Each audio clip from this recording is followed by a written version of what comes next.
বাড়ি থেকে বেরিয়েছিলেন 200 টাকা নিয়ে মেয়ের জন্য দুধ, হরলিক্স ও ফল কিনবে বলে। বাপন ঠাকুর পেশায় চালক হলেও তিনি মেয়ের জন্য দুধ, হরলিক্স না কিনে সেই টাকায় মদ্যপান করেছিলেন। মদ্যপান করে কান্দির জীবন্তী এলাকায় ঘুরে বেড়াচ্ছিলেন।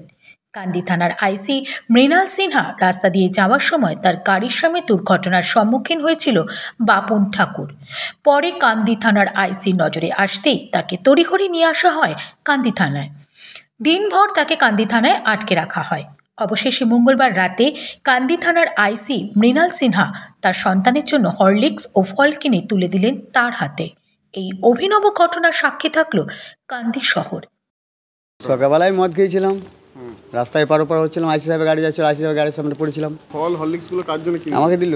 তোমাকে দিল না তোমার বাচ্চার জন্য দিল? দিল, আমার বাড়ির জন্য দিল। বাচ্চার জন্য দিল। তোমার বাচ্চা কি করে, মানে কিসে পড়ে? আমার বাচ্চা না 8-এ পড়ে। তার বাচ্চার দুধের পয়সা বিক্রি করে মদ খেয়েছিল এবং মদ্যপ অবস্থায় সে যখন ধরা পড়ে সে স্বীকার করে যে আজকে আমি আমার মেয়ের দুধের টাকায় এটা আমি করেছি।